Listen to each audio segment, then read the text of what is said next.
Hi, I'm Michael. I work for Microsoft and I help customers get the most out of the Microsoft Power Platform.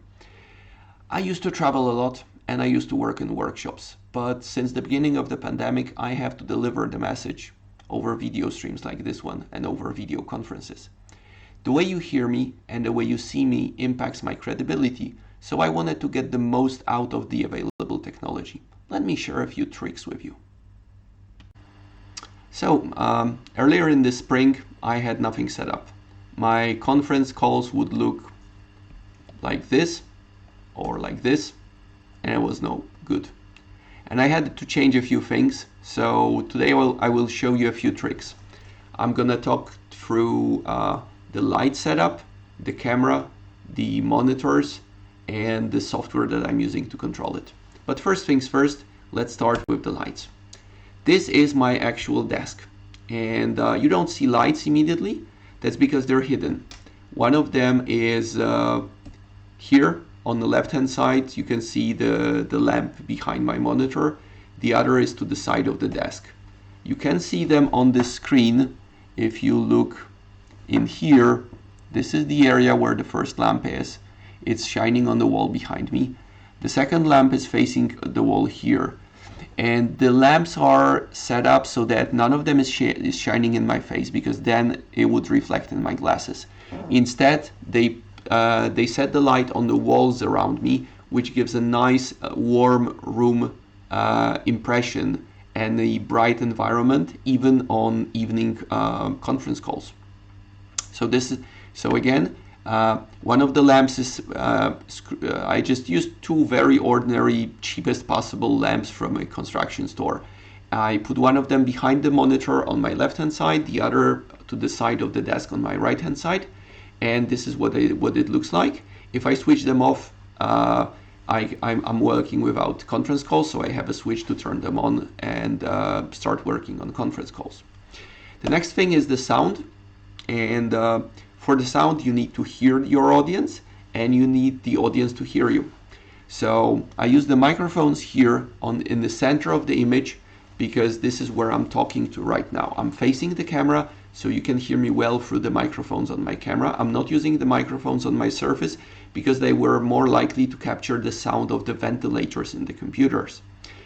Second thing is me hearing you, and I either use headphones if I'm in the conference calls. If I'm not in the conference call like right now, I just use speakers on my PC. The next thing is the monitors, and as you can see, I have quite a lot of them. So here I have in the center my Surface, which is a touch screen, so I can write on it right now during my PowerPoint presentations. This is the screen where I actually do the work. This is where the slides are presented.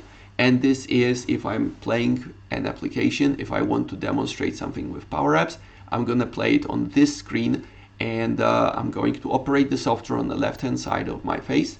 Screen is here, but you won't see it because I'm still facing the main screen where the image is presented. Then the next part is this screen in here,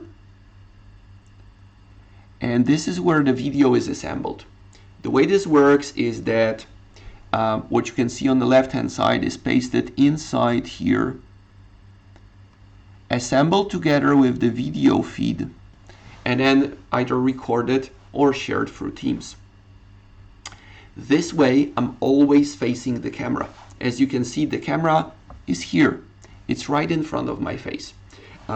It works a little bit conveniently for me, because I found that when I'm in a conference call, I have a tendency to look somebody in the eye, and if there's nobody present with their video feed, I'm focusing on the only image of a moving person that is in front of me, and it is my own face.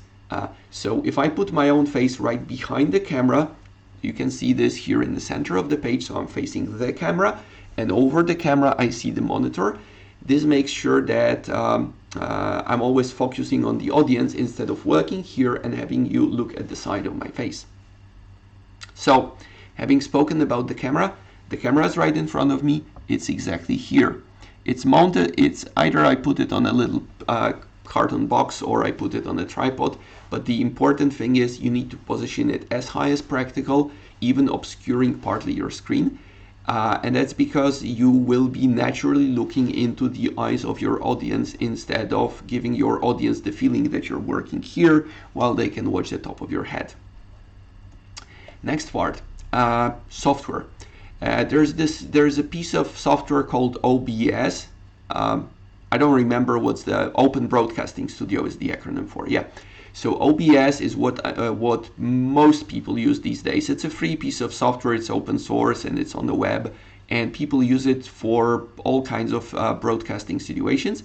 I use it to keep track of the different setups. So what you see here on the screen and what you are seeing right now is the setup where you can see me on one hand side of the screen, and on the other part of the page is my face. And then this software enables me to switch between different modes. So I have the mode where my face is subtitled. I have this for ordinary video calls. I have this when I need to present something about the software, but I still want people to see me. This is my primary setup where I'm in the picture and people can see the software or the presentation in front of me. And this one is convenient for me because this way I'm standing out of the crowd in the conference calls. You know, when you're on Teams, there's this bottom line of little pictures of people or initials of people. It doesn't really work well if you're one of the 27 icons on the bottom of the page. So in order to make sure that I remain in contact with my audience, I use this setup with me on the center of the screen, and instead of using the camera on my Teams conference call, I'm just sharing a screen and my image is part of that screen. So I've already spoken about OBS as the software to control it, but you might have noticed that I'm switching these screens without even reaching out for the keyboard. And this is because I have this thing here.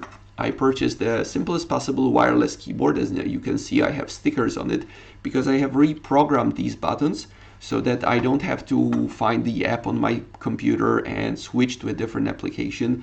All I have to do to switch to a different setup is press the button on my wireless keyboard. So one final look at my setup.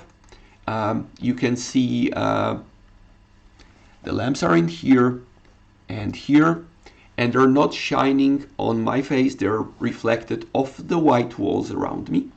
You can see the camera in the center of the page so that I'm always facing the audience when I talk to people. And when I have a Teams window where I have images of people I talk to, I also position it on this screen so that I would be facing my audience even when I'm typing something on the keyboard. Then you can see my headphones here, and the microphone is in the center of the camera. And this is roughly how this streaming configuration is set up. I still have a number of little issues, like for example the fact that the video stream sometimes gets out of sync with the sound. If you know how to fix it, please let me know. But that's all for today. Have a nice day. Cheers.